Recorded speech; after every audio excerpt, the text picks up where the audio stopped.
The Ghost of the Planter. The Hook.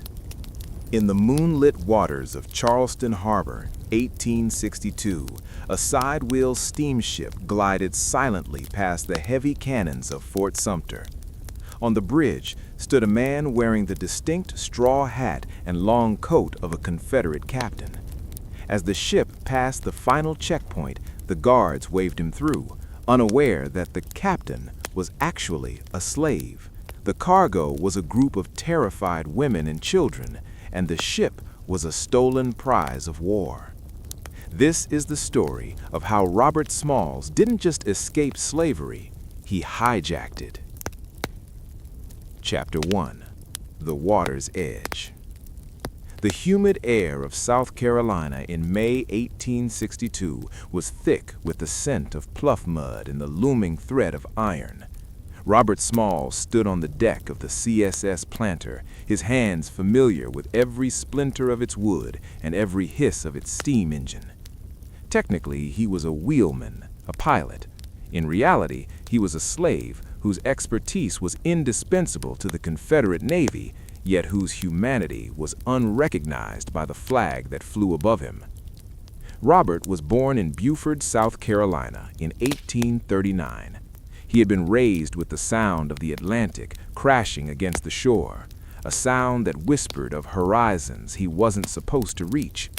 By the age of 22, he was a master of the intricate, treacherous waterways of the Sea Islands. He knew the tides, the sandbars, and the hidden channels better than the men who claimed to own him. But Robert was tired of the claim.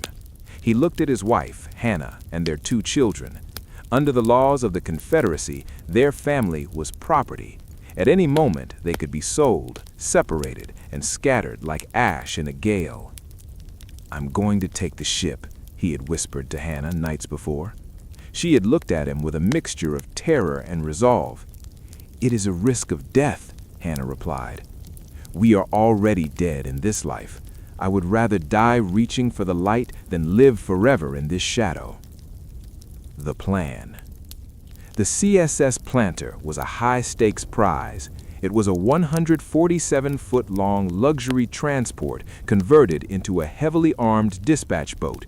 It carried 3 massive guns, including a pivot gun and a 32-pounder, and a hoard of ammunition destined for Confederate forts. On the night of May 12th, the white officers of the Planter did something they weren't supposed to do. They went ashore to attend a party in Charleston, leaving the crew of 8 enslaved men in charge. It was the window Robert had been waiting for. At approximately 3 a.m., Robert kindled the fires. The black smoke began to curl from the stacks. To any observer on the docks, it looked like the ship was simply preparing for its morning duties. But beneath the deck, the atmosphere was electric with fear. Robert had arranged for his wife, his children, and the families of the other crew members to be hidden on a nearby wharf. As the Planter pulled away from the southern wharf, they paused just long enough to pull the women and children aboard. "If we are caught," Robert told the crew, his voice low and steady, "we blow the magazine. We do not go back to the chains. We go to the bottom of the sea." Passing the Lions. To escape Charleston Harbor, the Planter had to pass 5 Confederate forts. The most daunting was Fort Sumter, the very place where the Civil War had ignited a year prior. Robert knew the protocol, he knew the signals, but most importantly, he knew the visual language of authority. He donned the wide-brimmed straw hat and the long coat of the ship's actual captain, C.J. Relia. He stood on the bridge, his back turned slightly, his posture mimicking the casual arrogance of a Confederate officer. As they approached Fort Sumter, the crew held their breath. The heavy iron muzzles of the fort's cannons tracked the ship's movement. Robert pulled the cord. 2 long whistles, 1 short. The "all is well" signal.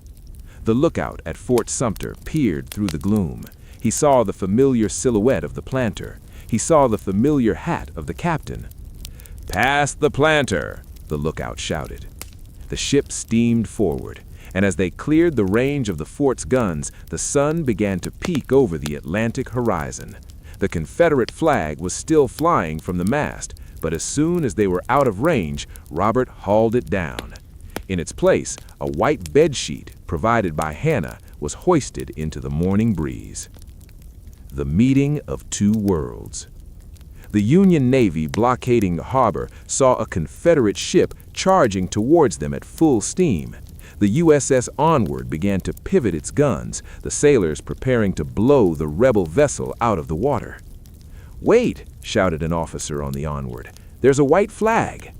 As the Planter pulled alongside the Union ship, Robert Smalls stepped to the rail. He took off the captain's hat and waved it toward the Union officers.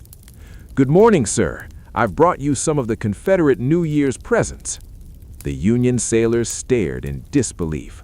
A crew of black men had delivered one of the South's most important transport ships, fully loaded with heavy artillery and secret code books, right into their hands. The aftermath and the legend. The news of Robert Smalls' escape hit the United States like a lightning bolt. In the North, he was a hero, a living proof that the enslaved were not content, but instead were waiting for the moment to strike for their own liberty.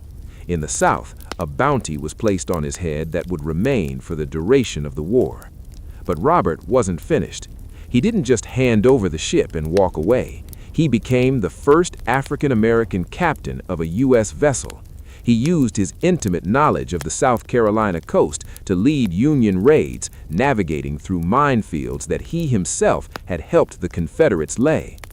One afternoon, under heavy fire from Confederate batteries, the white captain of the Planter, then in Union service, became paralyzed with fear and hid in the coal bunker. Robert took the wheel, refused to surrender, and steered the ship through a wall of fire to safety. For this bravery, he was officially promoted to captain. Beyond the war. After the war ended, Robert Smalls did something even more incredible. He returned to his hometown of Beaufort. He didn't just return as a free man. He used the prize money from the capture of the Planter to buy the very house where he had been a slave.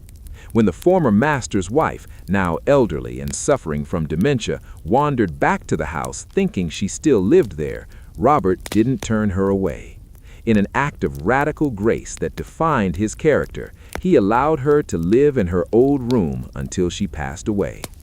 Robert went on to serve 5 terms in the US Congress, authored the legislation that created the first free compulsory public school system in the United States, in South Carolina, and became a titan of the Reconstruction era.